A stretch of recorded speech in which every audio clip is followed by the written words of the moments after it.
Hello, everyone. Welcome to today's Explainer. We are diving into something today that honestly frustrates millions of language learners all over the world. We're talking about that massive, frustrating gap between knowing English grammar, like reading it perfectly in a textbook, and actually speaking it confidently out there in the real world. If you have ever felt like your entire vocabulary just completely vanishes the exact second someone says hello to you, well, you are in the exact right place, because today we're going to fix that. So let's get right into it. Do you freeze up or maybe just go completely blank when it's time to actually open your mouth and speak? It is an incredibly common pain point. I mean, you know the words, right? You've studied the rules, but the moment a real conversation actually starts, whether you're at a hotel desk, at the doctor's office, or just meeting a new neighbor, your mind just empties out, totally blank. Why does this happen? Well, it happens because most learners study correctly, but they practice incorrectly. They read dialogue silently in their heads. But here is the absolute truth. Fluency lives in your mouth, not just your eyes. Here is our roadmap for today's Explainer. First, we'll uncover the secret to speaking confidently. Then, we'll master the perfect self-introduction. Third, we'll talk about practicing real-life role plays. Fourth, building a daily habit. And finally, number 5, embracing your speaking mistakes. To make all of this really practical, we are going to use a simple, relatable story about two neighbors to demonstrate these strategies in action. It's an easy, slow story, perfect for beginners, but I promise you, the strategies apply to literally everyone. All right, let's start with section 1, the secret to speaking confidently. To really understand this secret, I want you to imagine a bright Monday morning in a small town in America. There's this kind, friendly local named Emma. And then there's a young man named David, a newcomer who just moved into the house next door and really wants to build his English-speaking confidence. So Emma, wanting to be friendly, walks up to the front door to say hello. When David answers her knock, he isn't sitting down taking a high-stakes exam. He's just talking to a neighbor. By putting yourself inside a real-world situation like this with a structured scenario, what language experts call role-playing, you get to practice under real pressure, but in a setting where your mistakes cost absolutely nothing. Let's actually break down why rehearsing these scenarios, like David and Emma chatting at the door, works so incredibly well. Research shows it forces 3 crucial things to happen at exactly the same time. First up is activation. The vocabulary you've just stared at on a page becomes vocabulary you can actually pull out of your brain under pressure. Second is sequencing. Real conversations have a natural order, right? A greeting, a question, an answer. Role-playing teaches your brain that natural sequence so you don't freeze up halfway through. And third, repair. When you mess up, and trust me, you absolutely will mess up, you train your brain to just fix it mid-sentence and keep right on going. That brings us right to section 2, mastering the perfect self-introduction. Let's jump back into our story. Emma walks up to David's front door. She smiles, she knocks, and this young man opens the door. Now, to survive those initial, totally anxiety-inducing moments, having a reliable framework is absolutely key. You start with a greeting and your name, then move to your location and background, state your role or occupation, share the purpose of the meeting, maybe add a quick personal detail, and finish up with a closing invitation. You do not need a complicated script here. If you practice these specific conversational pieces out loud until they feel totally natural, you can easily swap out the vocabulary later, whether you're at a coffee shop, going into a job interview, or, like David, just meeting your new neighbor. Look at how perfectly Emma actually executes the first part of this framework. She smiles and simply says, "Hi, my name's Emma. Welcome to the neighborhood." And David smiles back and replies, "Thank you. My name is David. It is nice to meet you." It is so incredibly simple, isn't it? I really want to remind you that a basic, confident introduction is way more impactful than a super complicated one where you're constantly hesitating and stumbling over words. Step by step, it gets easier. So please, do not overcomplicate those initial greetings. All right, now we are moving on to section 3, practicing real-life role plays. So after introducing themselves, Emma kindly asks, "Do you need any help?" David laughs a little and says, "Yes, please, I can't find the grocery store." Emma says, "No problem, I can show you."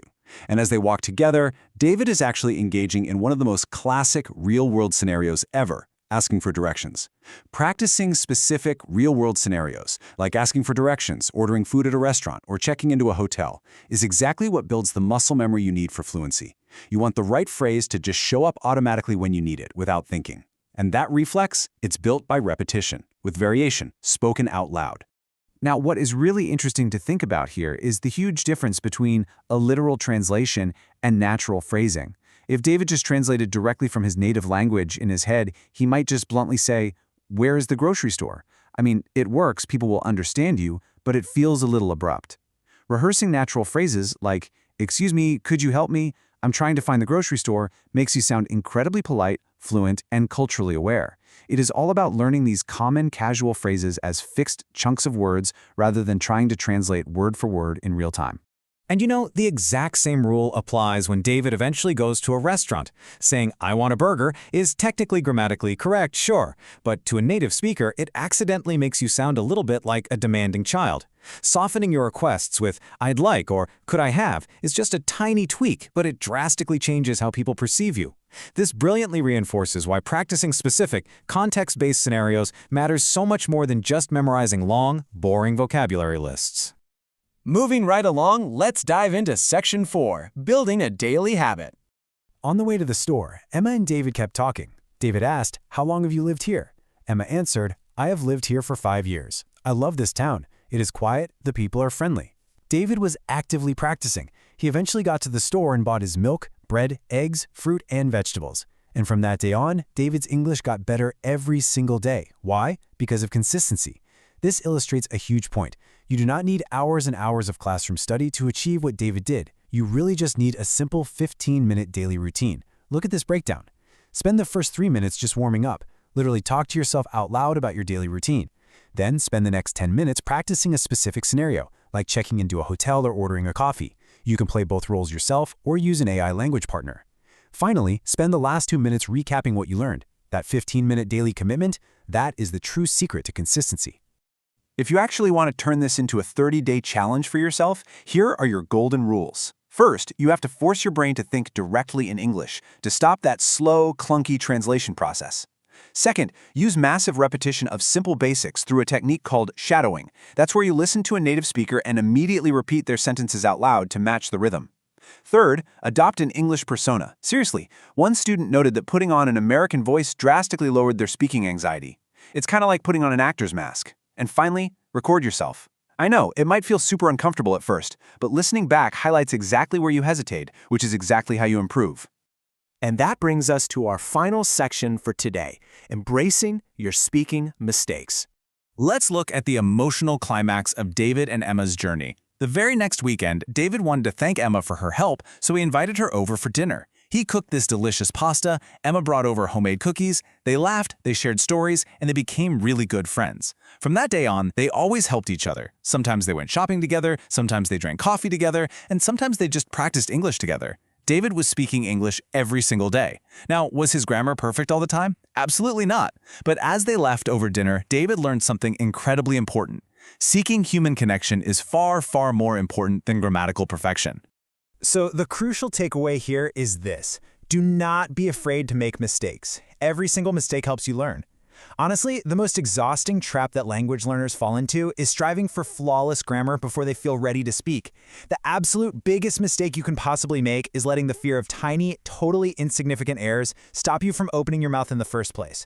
You have to let go of perfection, keep your momentum going, and just keep talking. Because ultimately, speaking English every day makes you more confident. Just like David and Emma, opening up and speaking up even when you're nervous can lead to wonderful real-world connections. Truly, one small conversation can become a wonderful friendship. Every single fluent speaker you have ever admired was once exactly where you are right now, a beginner, struggling to string simple sentences together. The only difference is that they simply never stopped practicing. So I want to leave you with this final provocative question. What will your English sound like in 30 days if you start your 15-minute practice today? I am directly challenging you right now to step out of your comfort zone, set a timer. Go ahead and introduce yourself out loud right now using the steps we talked about. Start pedaling that bicycle today, embrace the messy mistakes, and I promise you will be completely surprised by your own progress. Thank you so much for joining me for this explainer, and I absolutely cannot wait to see how confident you become.